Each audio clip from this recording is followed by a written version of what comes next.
लौटूंगी आपके पास। बड़ी खबर यह कि एयर स्ट्राइक में मसूद अजहर के परिवार के 14 लोग मारे गए हैं। यह बड़ी खबर इस वक्त आ रही है। मसूद अजहर का पूरा परिवार खत्म हो चुका है इस स्ट्राइक में। यह बड़ी जानकारी, यह बहुत बड़ी जानकारी इस वक्त आ रही है। मसूद अजहर का जो भाई है वो मारा गया है। इसमें 14 लोग उसके परिवार के जो कि मारे गए हैं और ये बिल्कुल वही चोट की है क्योंकि सर उनके भी परिवार वालों के सामने मारा गया था। उनको आगे जिस तरीके से एकदम और कहा था कि मोदी को जाकर बता दो, कुछ वैसा ही मोदी जी ने कर दिया। जनरल सक्सेना जी, आप कुछ अच्छा हाँ नहीं, देखिए उन्होंने कहा था कि मोदी जी को बता दो। हाँ। अब उनके बच्चों को मारा है कि जाके अपने बुढ़े को बता दो कि हम कैसे इंडिया ने स्ट्राइक किया, इसलिए बुढ़े का छोड़ गया, बुढ़ा भी मरेगा जल्दी।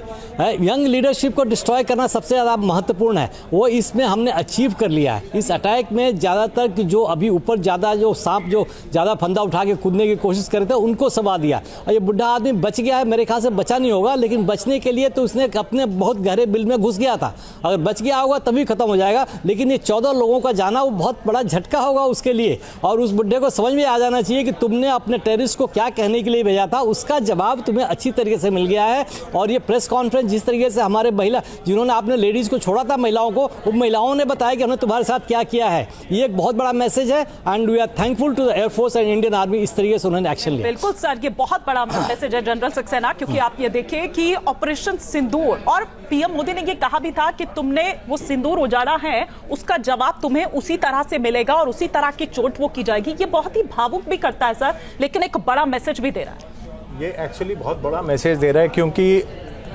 जब उन्होंने बोला जाके मोदी को बता दो तो मोदी ने बताया है अब, लेकिन मोदी ने तो एक्शन से बताया है, लेकिन जो ग्राउंड पे बताने वाले हैं, जैसे ऑपरेशन का नाम ऑपरेशन सिंदूर दिया गया, जो कि एक हमारी संस्कृति और सभ्यता में बहुत ही एक इमोशनल कनेक्ट है। और फिर उसके बारे में जो खबर दी है वो हमारी लेडी ऑफिसर्स ने दी है, तो वो पाकिस्तान के टेरर इंफ्रास्ट्रक्चर को बता रहे हैं कि हमारी भारतीय महिला बहुत सशक्त है और वो उनको सामने किया हुआ है उसमें। सेकंड बात जो अभी ये उठी इसकी फैमिली का जो मारे 14 लोग जो मारे गए हैं मसूद अजहर के, मेरे को नहीं लगता, ये मेरा अपना असेसमेंट है कि मसूद अजहर उधर रहा होगा। क्यों? तो 15 दिन का वक्त मिल गया क्योंकि सेफ हाउस में। क्योंकि इन लोगों को जो है पाकिस्तान आर्मी जो है इनको ले गई है हेवीली पॉपुलेटेड एरिया जैसे लाहौर वगैरह में कहीं इनको रखा है, क्योंकि उनको पता है वहाँ पे हम लोग स्ट्राइक नहीं करेंगे।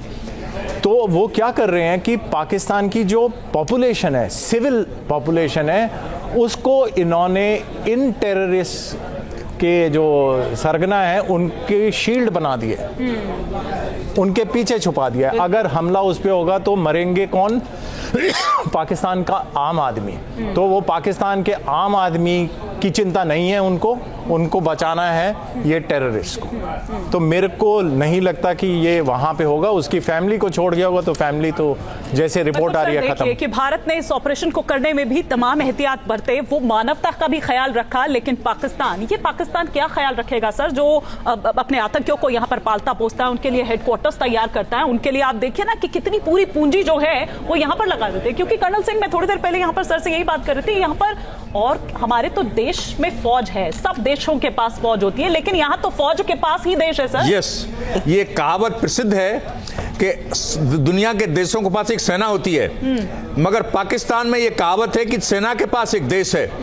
मैं आपको बताना चाहता हूं कि 1947 में जो पार्टीशन हुआ तो पाकिस्तान की सेना ने ये डिसाइड किया कि हमें पाकिस्तान पर कंट्रोल करना है, पाकिस्तान पर रूल करना है। इसके लिए उन्होंने कश्मीर पर हमला किया और ये दिखाने की कोशिश की पूरे देशवासियों को कि हम ही केवल आपके रक्षक हैं, यदि हम नहीं रहेंगे तो भारतवर्ष आपको खत्म कर देगा। उसी चक्कर में पाकिस्तानी सेना ने पाकिस्तान पर कंट्रोल रखने के लिए 65 ऑपरेशन शुरू किया, ऑपरेशन जिब्राल्टर के नाम से, और उसमें मुंह की खाई 1947 में पूरी तरह से हारे। इसके बाद भी इन्हें कोई अकल नहीं आई और इन्होंने बांग्लादेश में, जैसे पाकिस्तान की सबसे बड़ी ड्रॉबैक एक और है कि वहां पर पंजाबी कम्युनिटी जो है वो पूरे पाकिस्तान पर रूल करती है, वो किसी भी और कम्युनिटी को अपने बराबर नहीं समझती है। शेख मुजीबुर रहमान इलेक्ट होके आए मगर उन्होंने पंजाबी कम्युनिटी ने उनको प्राइम मिनिस्टर बनाना स्वीकार नहीं किया और जीते हुए शेख मुजीबुर रहमान को शपथ दिलाने से मना कर दिया। उसके बाद पूर्वी पाकिस्तान में इतना बड़ा विद्रोह हुआ, जिसके बाद बांग्लादेश का निर्माण हुआ, जिसके लिए वो भारत को ब्लेम करता है कि भारत ने सपोर्ट किया इसलिए बांग्लादेश बना। नहीं, ये बलूचिस्तान की तरह उनके पास जाति की गई थी और केवल उनकी सेना ने किया हुआ था।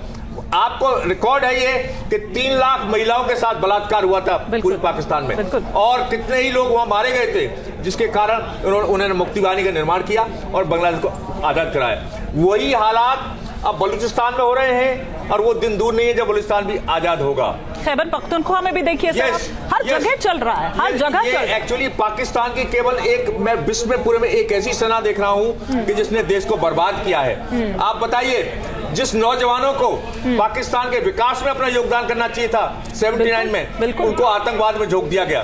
पूरे पाकिस्तान के नौजवान, जैसे हमारे देश में पूरे नौजवान सॉफ्टवेयर की बात करते हैं, देश को निर्माण की बात करते हैं, वहां पर हर नौजवान जो है आतंक की बात करता है, वायलेंस की बात करता है। इसलिए आज पाकिस्तान का यह हाल है कि सबसे अच्छे रिसोर्सेज पाकिस्तान के पास है। आप देखिए sir, Olympic size swimming pool वहां पर जो उनको ट्रेनिंग दी जा रही थी सर, घुड़सवारी की ट्रेनिंग दी जा रही थी। पंजाब की सबसे अच्छी जमीन पाकिस्तान को मिली, बलूचिस्तान में सबसे नेचुरल से सारे उसके पास हैं। इसके बावजूद भी आज पाकिस्तान भीख का कटोरा लेकर के अपना आटा और असेंशियल चीजें मांग रहा है। इससे बड़ी शर्म की बात क्या होगी कि एक देश इस कंडीशन में आ गया है कि उसके पास खाने के लिए सामान नहीं है, लाइनें लग रही है खाने के सामान के लिए। ये केवल इसलिए है कि पाकिस्तान में निर्माण की बात बिल्कुल नहीं हुई है, हमेशा डिस्ट्रक्शन की बात हुई है। पाकिस्तान में फॉरेन निवेश 0% आया है, इसलिए आज पाकिस्तान की हालत है। और केवल मैं इसके लिए वहां की सेना को ब्लेम करूंगा, नथिंग एल्स, क्योंकि उन्होंने पाकिस्तान को कभी अच्छे रास्ते पर चलने की दिया ही नहीं है। आप दोनों ही कुछ रिएक्ट करना चाह रहे सर, एक बार जरा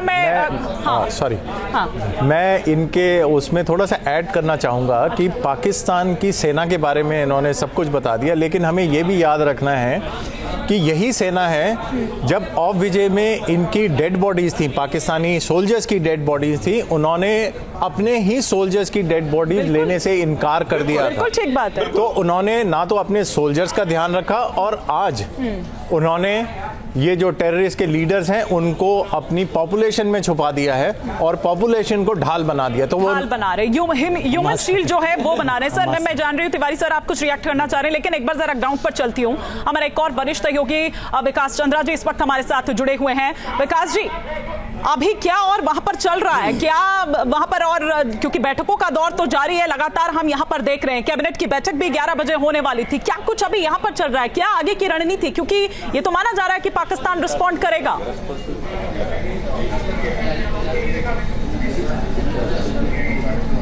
देखिए, अभी 7LKM जो प्रधानमंत्री का सरकारी आवास है वहीं पे मैं अभी मौजूद हूं, और अंदर CCS cabinet committee on security की बैठक हो रही है। उसके बाद कैबिनेट की बैठक होगी। ठीक है, 11 बजे CCS की बैठक शुरू हो गई थी और अब वो खत्म होने वाली है। वो जैसे ही खत्म होगी कैबिनेट की बैठक शुरू हो जाएगी। आप देखिए, जब से आतंकी हमला हुआ था पहलगाम में, उसके बाद से ही मोदी सरकार एक्शन में आ रही थी। लगातार बैठकों का दौर जारी था, तैयारियां चल रही थी, रणनीति बनाई जा रही थी। तो जो पीछे के दिनों में तो बैठकें हुई, रणनीति बनाई गई, वो रणनीति अब दिखाई देने लगी है और पाकिस्तान को उसका अंजाम भुगतना पड़ रहा है। तो अब बैठक हो रही है, बैठक के बाद ये जानकारी आएगी कि CCS की बैठक में क्या हुआ और कैबिनेट में क्या कुछ फैसले किए गए। लेकिन मोदी सरकार अब पूरी तरीके से अलर्ट है और अभी भी तमाम अधिकारियों की अलग अलग बैठकें चल रही हैं। और कैबिनेट की बैठक के बाद भी प्रधानमंत्री नरेंद्र मोदी अलग अलग जो देश के आला अधिकारी हैं, सेना के जो प्रमुख हैं, उन लोगों से भी मिलेंगे और कई अधिकारियों से उनकी बैठक भी आगे होने वाली है। न्यूज नेशन अब व्हाट्सएप पर खबरों की ताजा अपडेट के लिए न्यूज नेशन के इस QR कोड को स्कैन करें।